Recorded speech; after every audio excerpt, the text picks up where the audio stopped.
রূপলী পর্দার কোনো মেগাহিট সিনেমার চিত্রনাট্যকেও যেন হার মানাচ্ছে দক্ষিণের রাজনীতির বাস্তব ময়দান।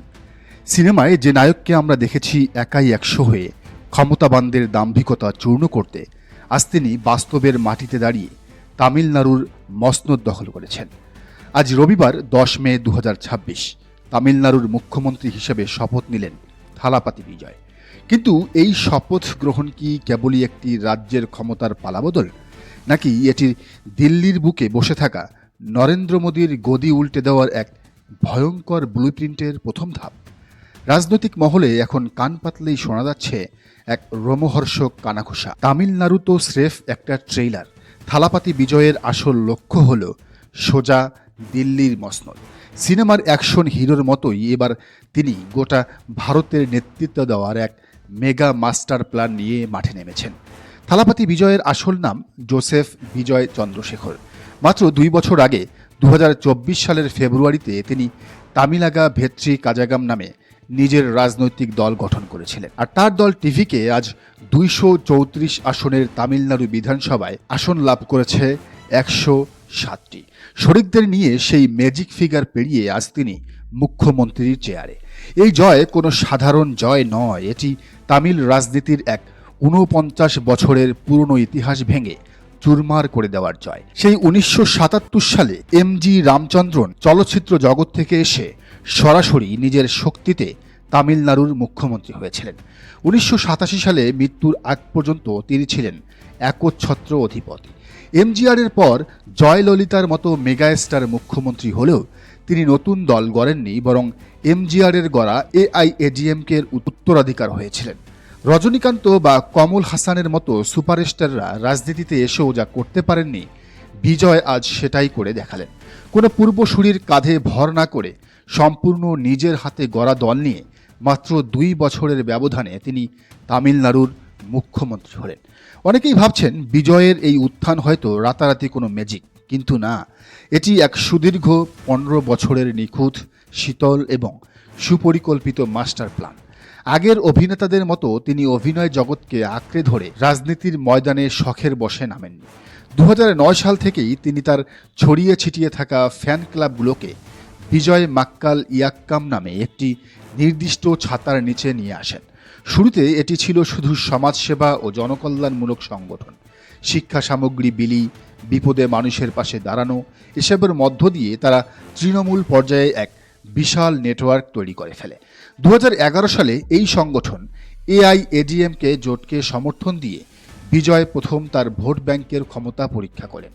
এরপর আসে 2019 সাল, যখন পুরো ভারত কাঁপছে নাগরিকত্ব সংশোধনী আইন বা সিএএ নিয়ে। তখন বিজয় পর্দার হিরো থেকে বাস্তবের প্রতিবাদী কণ্ঠস্বর হয়ে ওঠেন। সিএএ নিয়ে তার কঠোর সমালোচনা মোদী সরকারের ভিত কাঁপিয়ে দিয়েছিল। এরপর 2021 সালের স্থানীয় সরকার নির্বাচনে তার ফ্যান ক্লাবের প্রার্থীরা বিপুল ভোটে জয়লাভ করে প্রমাণ করে দেন বিজয়ের জনপ্রিয়তা শুধু সিনেমা হলে নয়, ব্যালট বাক্সেও সমানে কাজ করছে। 2024 সালে টিভিকে গঠনের পর বিজয় এক ঐতিহাসিক সিদ্ধান্ত নেন। তিনি ঘোষণা দেন 3 দশকের অভিনয় জীবন এবং 70টি সিনেমার বর্ণাঢ্য কেরিয়ার তিনি চিরতরে ছেড়ে দিচ্ছেন। তিনি বুঝিয়ে দেন রাজনীতি তার কাছে কোনো পার্ট টাইম শখ নয়, এটি একটি পূর্ণাঙ্গ যুদ্ধ। কিন্তু বিজয়ের কি এখানেই শেষ? একদমই না। তামিলনাড়ুর মুখ্যমন্ত্রী হওয়া তার চূড়ান্ত লক্ষ্য নয়। ইনসাইডার রিপোর্ট বলছে বস 2 এর মতোই এবার রাজ্য পাড়ি দিয়ে সোজা ভারতের কেন্দ্র দিল্লির নেতৃত্ব দেওয়ার এক মেগা প্রস্তুতি নিচ্ছেন বিজয় থালাপাতি। তার প্রধান এবং একমাত্র টার্গেট হল নরেন্দ্র মোদী এবং তার উগ্র হিন্দুত্ববাদীর রাজনীতির পতন ঘটানো। বিজয় চান তামিলনাড়ুতে এমন একটি মডেল সরকার তৈরি করতে, যা মোদীর গুজরাট মডেলের কাউন্টার হিসেবে গোটা ভারতের মানুষের কাছে এক নতুন আইডল হয়ে দাঁড়াবে, যেখানে হিন্দু, মুসলিম, বৌদ্ধ, খ্রিস্টান সবাই একসাথে একই ছাতার নিচে বসবাস করবে, কিন্তু কারো উপর কোনো জুলুম নির্যাতন হবে না। টিভিকে কোনো সাধারণ আঞ্চলিক দল হয়ে থাকবে না। খুব শিগগিরই ভারতের 28টি রাজ্যে টিভিকে এর কমিটি ছড়িয়ে দেওয়ার এক মাস্টার প্ল্যান হাতে নেওয়া হয়েছে। এই পরিকল্পনাটি যে কোনো থ্রিলার সিনেমাকেও হার মানাবে। ভারতের বিভিন্ন রাজ্যের সুপারস্টারদের, যাদের বিপুল ফ্যান বেজ এবং জনসমর্থন রয়েছে, তাদেরকে টিভিকে এর পতাকা তলে একত্রিত করার ছক কষা হচ্ছে। এর মাধ্যমে তরুণ প্রজন্মের সেই বিপুল শক্তিকে কাজে লাগানো হবে, যারা মোদী সরকারের বেকারত্ব, দুর্নীতি এবং দমন পীড়নে হতাশ। ইতিমধ্যে গোটা ভারতে বিজয়ের এক বিশাল ক্রেজ তৈরি হয়েছে, ভক্ত তৈরি হয়েছে। তার এক একটি বক্তব্য সোশ্যাল মিডিয়ায় ভাইরাল হয়ে যুব সমাজের মনে প্রতিবাদের আগুন জ্বালিয়ে দিচ্ছে। নেতা হিসেবে বিজয়ের সবচেয়ে বড় পরীক্ষাটি হয়েছিল 2025 সালে। টিভিকে এর একটি অনুষ্ঠানে ভিড়ের চাপে পদদলিত হয়ে মানুষের মৃত্যুর ঘটনা ঘটে। রাজনৈতিক ময়দানে এটি ছিল তার জন্য এক ভয়ঙ্কর ধাক্কা। বিরোধীরা ভেবেছিল এই ধাক্কায় বিজয়ের রাজনীতি শেষ হয়ে যাবে, কিন্তু এখানেই তিনি প্রমাণ করেছিলেন তার পরিণত মানসিকতা। তিনি লুকোচুরি করেননি, প্রকাশ্য জনসভায় দাঁড়িয়ে ভুল স্বীকার করেছেন, দায়ভার নিজের কাঁধে নিয়েছেন এবং দলের শৃঙ্খলা ও জবাবদিহির জায়গাটি আরও কঠোর করেছেন। এই একটি ঘটনাই তাকে সাধারণ জনতার চোখে এক দায়িত্বশীল রাষ্ট্রনায়ক হিসেবে প্রতিষ্ঠিত করেছিলেন। আজ যখন চেন্নাইয়ের আকাশে বিজয়ের মুখ্যমন্ত্রী হিসেবে শপথ নেওয়ার শঙ্খধ্বনি বাজছে, তখন দিল্লির অলিন্দে বাজছে এক বিপদ সংকেত। কারণ মোদী এবং অমিত শাহ খুব ভালো করেই জানেন, দক্ষিণের এই সুপারস্টার কোনো সাধারণ রাজনীতিবিদ নন। তার আছে লাখো তরুণ ভোটারের নিঃশর্ত ভালোবাসা, একটি নিখুঁত তৃণমূল পর্যায়ের সংগঠন এবং ভারতের সবচেয়ে বড় রাজ্যের একটি শাসন ক্ষমতা।